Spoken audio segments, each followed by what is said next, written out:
Hello बच्चों, कैसे हैं आप सब। मेरे यूट्यूब चैनल मनोज नोटबुक में आपका स्वागत है। बच्चों, आज हम जेसीईआरटी कक्षा 7 का, यानी जो सरकारी स्कूल में झारखंड में चलता है एनसीईआरटी, जेसीईआरटी अब हो गया है, तो उसका विज्ञान का पाठ ए का प्रश्न उत्तर लाए हैं और पाठ का नाम है पौधों में पोषण। आप यहाँ पर भी देख सकते हैं। तो चलिए इसके प्रश्न उत्तर अभ्यास को हम लोग देखते हैं एक एक करके।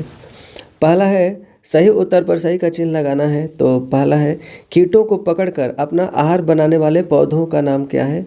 तो उसका नाम है, पौधे का नाम क्या है, घटपर्णी।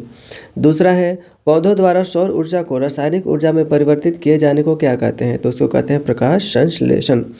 तीसरा है, प्रकाश संश्लेषण में हरे पौधों द्वारा वातावरण से ली जाने वाली गैस का क्या नाम है। उसका नाम है कार्बन डाइऑक्साइड। चौथा है, परजीवी पौधों का एक उदाहरण है, तो वो है अमरबेल। पांचवा है, प्रकाश संश्लेषण में हरे पौधों के किस रचना से ऑक्सीजन वायुमंडल में मुक्त होती है। तो वो होता है रंध्र से। अब आते हैं खाली स्थान में। दूसरा है, रिक्त स्थानों की पूर्ति करना है, कीजिए। पौधों द्वारा संश्लेषित खाद्य का भंडारण स्टार्च के रूप में किया जाता है। जो भी प्रकाश संश्लेषण के द्वारा भोजन बनाया जाता है वो स्टार्च या मंड के रूप में संचित होता है।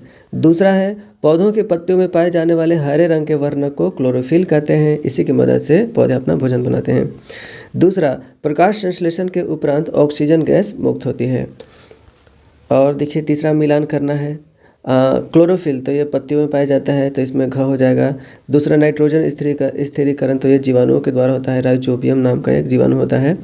तीसरा है अमरबेल, तो अमरबेल एक प्रकार का परजीवी है, अंग में इसको टिक लगाइए। जंतु तो परपोषी होते हैं जो अन्य जीवों से अपना भोजन प्राप्त करते हैं। और कीट भक्षी क्या है, तो ड्रोसेरा एक प्रकार का कीट भक्षी है। ठीक है, इसके बाद में चौथा प्रश्न है, यहाँ देखिए, परजीवी एवं मृत जीवी में अंतर स्पष्ट कीजिए। ठीक है, तो यहाँ देखिए उत्तर है, परजीवी किसको बोलते हैं, तो जिसको इंग्लिश में पैरासाइट भी बोलते हैं, ऐसे जीव जो अपना भोजन अन्य जीवित प्राणियों के शरीर से प्राप्त करते हैं। ठीक है, उनको क्या कहते हैं, परजीवी कहते हैं, परजीवी कहलाते हैं। जैसे अमरबेल हो गया, मिसल्टो हो गया, रेफलेसिया हो गया।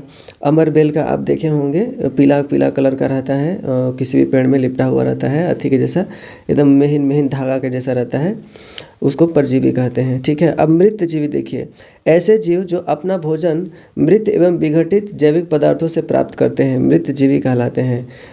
मृत विघटित, जैसे कि कोई जानवर मर जाता है तो सड़ने लगता है, तो उसमें क्या होता है, उस जो सड़ता है उससे जो भोजन प्राप्त करते हैं उनको बोला जाता है मृत जीवी। जैसे फफूंद हो गया, कुकुरमुत्ता हो गया, जिसको अथी मशरूम और खुखड़ी भी बोलते हैं। और देखते हैं पांचवा प्रश्न, आप पत्ती में स्टार्च की उपस्थिति का परीक्षण कैसे करेंगे। तो यहाँ देखिए पांचवा का उत्तर है, पत्ती में मंड या स्टार्च की उपस्थिति का परीक्षण के लिए पहले हम अल्कोहल के द्वारा पत्ती में से क्लोरोफिल को अलग कर लेंगे। ठीक है, फिर पत्ती पर आयोडीन घोल की कुछ बूंदें डालेंगे।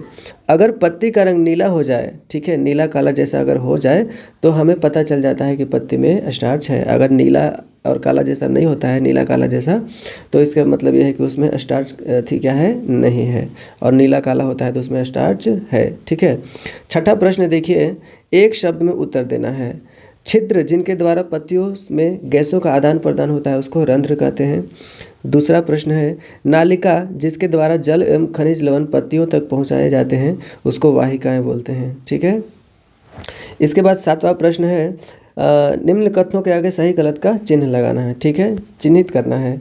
तो पहला देख लीजिए, प्रकाश संश्लेषण में ऑक्सीजन गैस मुक्त होती है, तो बिल्कुल सही है ये। ऐसे पादप यानी पौधे जो अपना भोजन स्वयं संश्लेषित करते हैं परजीवी कहलाते हैं, तो ये गलत है। ठीक है, यहाँ गलत का चिन्ह हम दे दिए हैं। तीसरा, प्रकाश संश्लेषण का उत्पाद प्रोटीन नहीं है, तो ये बिल्कुल सही है। प्रकाश संश्लेषण में स्टार्च निकलता है, प्रोटीन थोड़ी निकलता है। देखिए, प्रकाश संश्लेषण में सौर ऊर्जा का रासायनिक ऊर्जा में रूपांतरण होता है, ये भी बिल्कुल सही है। कीट भक्षी पौधे प्रकाश संश्लेषण द्वारा अपना भोजन बनाते हैं, तो गलत है, क्योंकि कीट भक्षी जो पौधे होते हैं वो तो आप किसी कीड़ा को पकड़ पकड़ के अपना भोजन बना लेते हैं। आठवां प्रश्न है, प्रकाश संश्लेषण प्रक्रिया को एक समीकरण द्वारा दर्शाइए। तो देखिए समीकरण द्वारा हम यहाँ दर्शाए हुए हैं। 8वां का उत्तर यहाँ है 6 CO2 है, 6 CO2 कार्बन डाइऑक्साइड।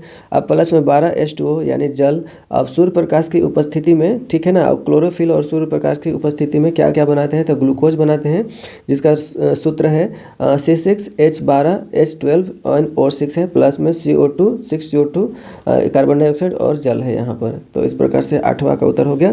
फिर 9वां प्रश्न है प्राकृतिक विधि द्वारा मिट्टी में पोषक तत्व के पुनः पूर्ति का उल्लेख करें। ठीक है, 9वां का उत्तर देखिए, मिट्टी में प्राकृतिक विधि से पोषक तत्वों की पुनः पूर्ति के लिए खाद, हरी खाद और फसल चक्र का उपयोग किया जाता है। इन विधियों से मिट्टी की उर्वरता बढ़ती है और पौधे के लिए आवश्यक पोषक तत्वों की पूर्ति होती रहती है। ठीक है, 10वां प्रश्न है किसान अपने खेतों में रासायनिक उर्वरक क्यों मिलाते हैं?